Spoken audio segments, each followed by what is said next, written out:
Imagine a masterpiece that took 10 years to build, just vanished in a few days of total chaos.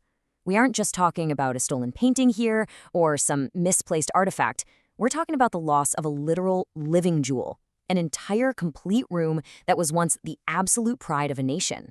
It was a true architectural marvel of the 18th century. And its disappearance?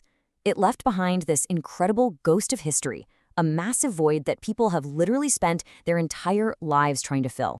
Welcome to this explainer on the greatest unsolved art heist of the 20th century, the cold case of the Amber Room. We're going to look at the evidence, track the completely dizzying post-war investigations, and uncover the unbelievable true story of what really happened to a treasure that people were, quite literally, willing to die for. Part 1. The Living Jewel, the Ghost of History. Okay, let's dive into this. To really understand why the loss of this room was such a profound, heartbreaking cultural tragedy, we have to grasp its original majesty. You see, the Amber Room wasn't just a normal room with some nice jewelry sitting on display. No, it was constructed using more than 6 tons, that's 13,000 pounds, of pure, painstakingly carved amber.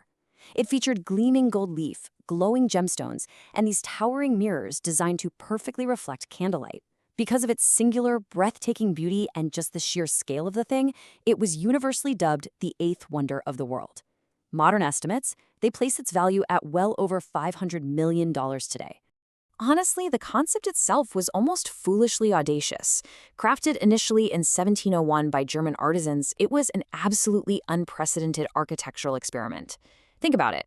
Using amber, which is a fragile, semi-precious fossilized tree resin, to laminate entire walls. Fast forward to 1716, and the Prussian king actually gifted the room to his ally, Tsar Peter the Great of Russia. It was eventually installed at the stunning Catherine Palace near St. Petersburg, where it stood as a dazzling, unmatched symbol of power and beauty for over 2 whole centuries. Part 2. Vanished in the Chaos. A 36-hour heist. But of course, that symbol of beauty soon became a high-priority Nazi target, and look at how fast this all went down. In June 1941, panicked Soviet curators desperately tried to take the room down to hide it, but the centuries-old amber had dried out. It had become incredibly brittle. Fearing it would literally crumble to dust in their hands, they tried to hide it by pasting completely mundane wallpaper and cigarette paper right over the panels. Spoiler alert, it didn't work. By October, highly organized experts from the German Army Group North arrived on the scene. They ruthlessly ripped those fragile panels right down in just 36 hours, packed them up into crates, and shipped the whole shebang off to Königsberg Castle in East Prussia. And right here is where our timeline hits a massive brick wall. The trail goes cold in 1945.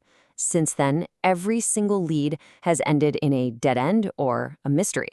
You see, as Allied forces advanced and heavily firebombed the city of Königsberg in August 1944, and then the Red Army finally occupied it in April 1945, the Amber Room just completely vanished without a trace. Part 3. A Deadly Obsession. The Curse of the Hunt. What followed has got to be one of the most intense true crime hunts in modern history.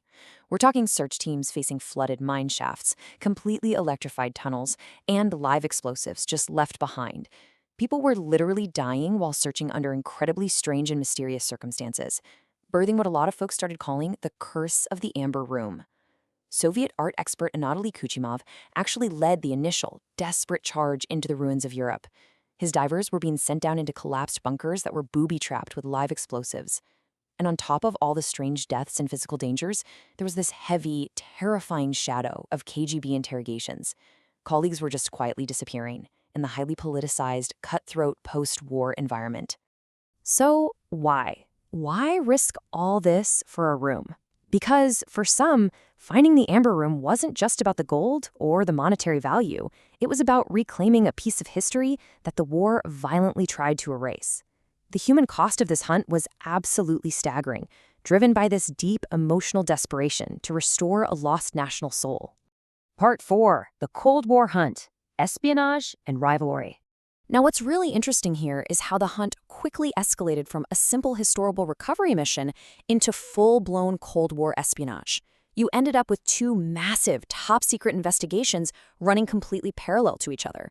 On one side, the Soviet KGB focused heavily on searching the ruins of Königsberg. On the other side, the East German secret police, the Stasi, conducted their own massive search of German mines. They were absolutely desperate to appease Moscow and ease their own guilt over their wartime actions. But here is the crazy kicker. They refused to cooperate with each other. They actually hid clues from one another because both agencies desperately wanted the absolute glory of finding the treasure first. And, this intense desperation led to some truly monumental blunders. Just look at the Stasi's track record under Agent Paul Anker. In 1958, an East German newspaper published a public appeal for clues. Soon after, a man using the codename Rudi Ringel comes forward with supposed SS documents detailing the secret burial of 42 crates in a German mine. Well, the Stasi completely jumped on it. They brought in heavy equipment and blew through roughly $500,000 blasting through solid rock. In the end, it turned out Ringel was just a wounded postman, a complete fantasist with forged papers. But hold on, because that is not even the most embarrassing part. When the Stasi finally broke through the rockfall in that mine, fully expecting to uncover the eighth wonder of the world, instead of glowing amber, they found old, burnt, rolled-up pages of the Soviet Pravda newspaper from 1945. Yep, it turned out the Red Army had already searched that exact mine 31 years earlier, smoked some cigarettes, and left.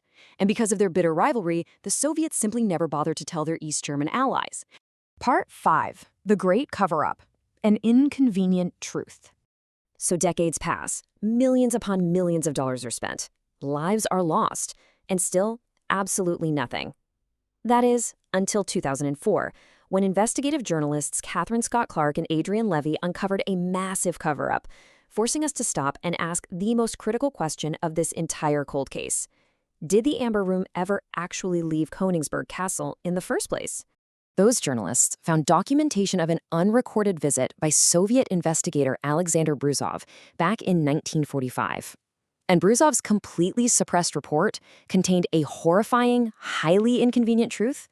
The Amber Room had never left the castle. Instead, after the city's surrender, the occupying Red Army, who viewed the castle as the ultimate symbol of the Nazism they despised, just carelessly torched the building. The Red Army themselves had accidentally burned the Amber Room to ashes. So why the massive 60-year treasure hunt, right? Well, because admitting the Red Army destroyed Russia's absolute greatest treasure was politically impossible at the time. The whole myth of the surviving hidden Amber Room was entirely fabricated. And the man who helped spin this elaborate yarn, Anatoly Kuchumov, the very Soviet curator who left it behind. He was racked with immense guilt for failing to evacuate the room in 1941. In the deadly political climate of post-war Russia, admitting failure meant a one-way trip to the Gulag or far worse. By claiming the room miraculously survived and was merely hidden by the Nazis somewhere, he effectively shifted the blame, saved his own life, and in the process accidentally launched the greatest wild goose chase of the 20th century. Part 6. Reclaiming History, the legend lives on. But despite the overwhelming evidence of its fiery destruction, the intense desire to reclaim this lost history sparked a truly magnificent resurrection. In 1979, the Soviet government decided to do the impossible. They were going to rebuild the Amber Room from scratch. This was a painstakingly slow 24-year process. The actual art of amber carving was practically lost to time, and the craftsmen only had old, grainy black and white photographs to rely on to accurately recreate 350 different shades of amber. But with a $3.5 million donation from a German energy company and even the miraculous recovery of an original stone mosaic found in Germany in 1997, the newly reconstructed Amber Room was finally, proudly unveiled in St. Petersburg in 2003. But the thing is, the legend of the original room simply refuses to die. The magnetic pull of the mystery is just too strong for some people. Even today, dedicated treasure hunters like Henry Hattenhau are still actively searching derelict, dangerous mines in the Ore Mountains. Others are combing areas near Wuppertal, Germany. And get this, as recently as October 2020, divers discovered the shipwreck of the SS Karlsberg off the coast of Poland.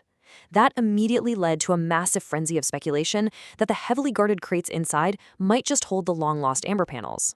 The official archives tell us, quite clearly, that the room burned down in 1945.